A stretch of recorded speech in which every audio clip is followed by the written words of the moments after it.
62 years old na si multi-awarded actress Lorna Tolentino at 5 dekada na siya sa industriya ng showbiz. Kwento niya, ang pag-maintain niya ng kanyang pangangatawan at kalusugan ay dinaan niya sa lahat na ng klase ng diet. Sinubukan din niya ang iba't ibang exercises. Lahat na ng klaseng diet na try ko na. From, let's say, keto, intermittent, what else? 1 meal a day. Diba? Maraming nauso na ganyan na diet. So, meron yung cabbage soup lang. Yan. Ang lahat na yan na try ko. Dati, bowling, badminton, ano rin ako rock climbing, tapos with Tori. Last ko was like 2019 yoga, Bikram yoga. Ngayon, medyo hindi because nagkaroon ako ng problem sa knee ko. So, pero okay na siya ngayon. Ang hirap mag-maintain ng weight. Okay, yun ang isa kasi siguro pag nasa senior year ka na, laging mas mabilis kang tumaba siguro dahil humihina na yung metabolism mo. And then, syempre, yung health mo, kasama rin yun, merong deterioration, hindi naman pwedeng hindi.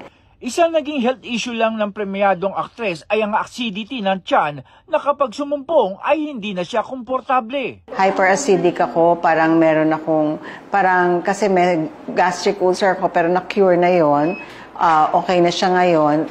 Pero minsan kapag yung maasim talaga yung kinain ko, talagang minsan parang umaakit siya sa throat mo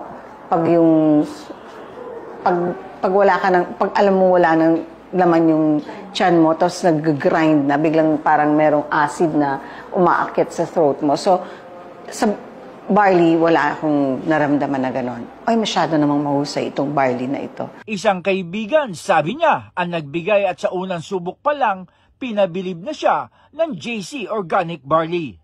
At naging bahagi na ng kanyang daily routine ang pag-inom ng JC Barley. Sa katunayan, paggising ay agad na siyang umiinom ng tinaguriang hero of superfoods. Okay siya sa akin. Okay yung barley sa akin. Nung trinay ko siya, kasi mas effective siguro siya sa akin dahil yun yung first na iniinom ko.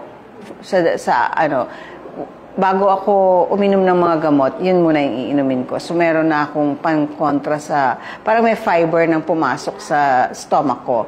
So, may lining na ng fiber na barley bago ko iinom ng mga medicines and other vitamins. I have 2 maintenance sa morning kasi. Yun, for my heart. And then, vitamins na yung iba. So, parang coated na yung stomach ko.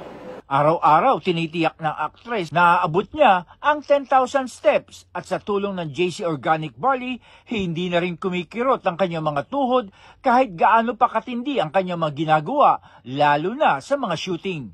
Okay siya sa akin kasi more than 10,000 steps ako at saka pinakamababa akong steps na nagawa sa abroad is mga 5,000.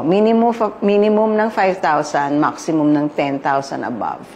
Diba? So, tapos hindi na mga tuhod ko, okay na okay. So, I think, malaking bagay din na meron kang organic na tinitake maliban sa kasi parang vitamins na rin siya diba? And, yung hyperacidity ko, yun pa, isa pang nakatulong sa akin yung barley. Napakahalaga para sa isang Lorna Tolentino ang healthy lifestyle at nagagawa niya ito sa tulong ng JC Organic Barley. I highly recommend it. It works for me, but sometimes we are uniquely made, diba? Hindi naman tayo pare-pareho. Meron para sa akin, it's the best. But maybe sa iba, it's gonna be good and better. Yan, sana ganon, diba? Sana maging ganon sa kanila. But I don't see any negative effect ng barley. Only the positive side of it. Wala siyang negative. It's all positive nga.